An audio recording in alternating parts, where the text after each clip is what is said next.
और अहमदाबाद में होर्डिंग लगाते वक्त 7वीं मंजिल से 10 मजदूर नीचे आ गिरे। इस हादसे में 2 लोगों की मौत हुई है, 3 मजदूरों की हालत गंभीर है। पूरी अपडेट देखिए।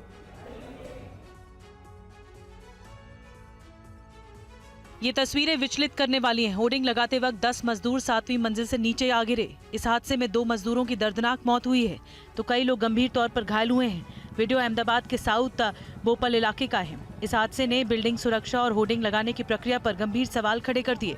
विश्व कुंज अपार्टमेंट की 7वीं मंजिल पर एक ज्वेलर्स का बड़ा होर्डिंग लगाया जा रहा था। इसी दौरान संतुलन बिगड़ने से होर्डिंग का स्ट्रक्चर नीचे आ गिरा। हादसे में 2 मजदूरों की मौके पर ही मौत हो गई, जबकि कई मजदूरों को गंभीर चोटें आई हैं। प्रत्यक्षदर्शियों ने बताया कि जब 7वीं मंजिल से होर्डिंग नीचे गिरा तो बिजली के खंभे से टकराया।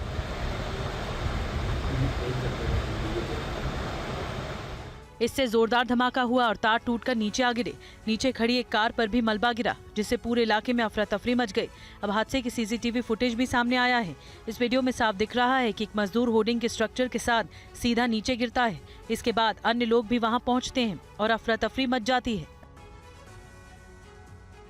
TV9 भारतवर्ष से खास बातचीत में लद्दाख से सांसद मोहम्मद हनीफ ने कहा कि जो कुछ भी हुआ वो दुर्भाग्यपूर्ण था। उन्होंने मांग की है कि हिंसा के मामले की न्यायिक जांच होनी चाहिए। लद्दाख में ज़ंजी को लेकर जिस तरीके से बातें हुई और जो प्रोटेस्ट हुआ उसको पूरी दुनिया ने देखा। पहली बार वहाँ के सांसद दिल्ली आए हैं इस घटना के बाद। बात करते हैं सर, सबसे पहले तो ये जानना चाहेंगे कि अभी वर्तमान में वहाँ की स्थिति क्या है? अभी अंडर कंट्रोल है। 24 तारीख की शाम से ही वहाँ पे कंट्रोल किया गया था, लेकिन सदमे में हैं लोग, टेंस है, आक्रोश भी है। जिस तरीके से 4 लोगों की वहाँ पे जाने चली गई, उनको ओपन फायर उन पे चलाया गया, उस चीज़ से लोग नाराज़ भी हैं। लेकिन कहीं ना कहीं अब ये गवर्नमेंट के ऊपर है कि सब का ये डिमांड है कि एक तो इसमें किसी का कुछ लगता है तो उसको ये मिलना चाहिए, और दूसरा जिस तरीके से वहाँ फायरिंग किया गया उसकी ज़रूरत नहीं थी। हमने ये डिमांड किया है, हर किसी ने, वहाँ के चाहे बीजेपी की लीडरशिप हो, चाहे एपेक्स केडे के, हर किसी ने एक डिमांड किया है कि एक जुडिशरी जो है इंक्वायरी इस पर होना चाहिए, फ्री एंड फेयर, ताकि इस तरह की गलतियाँ जो है वो ना हो। और प्रशांत किशोर ने बिहार के डिप्टी सीएम सम्राट चौधरी पर एक बार फिर गंभीर आरोप लगाए हैं। उन्होंने कहा है कि सम्राट चौधरी बर्खास्त करने की मांग की है, तो प्रशांत किशोर के आरोपों का सम्राट चौधरी ने जवाब दिया है। 2020 का जो सम्राट चौधरी ने अपना इलेक्शन एफिडेविट दिया है, इसमें अपना उम्र इन्होंने बताया है 51 साल।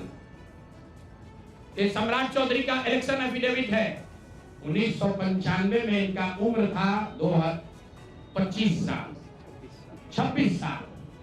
तो 26 साल के उम्र के आदमी को कोर्ट ने गलती से गलत सर्टिफिकेट के आधार पर नाबालिग होने के नाम पर अभियुक्त होने के बावजूद, ध्यान दीजिए, अभियुक्त होने के बावजूद इनको जेल से बरी कर दिया गया था। कुछ लोगों के पास कुछ नया नहीं है। ये बेचारा आजकल खोजी पत्रकार हो गए। अरे सबसे बड़ी चीज है कि कुछ चीजें उचित फोरम पर होती है। जो आदमी अपने भ्रष्टाचार को बचाने के लिए दूसरे के ऊपर थोपने का प्रयास कर रहा है, पहले उसका तो जवाब दे।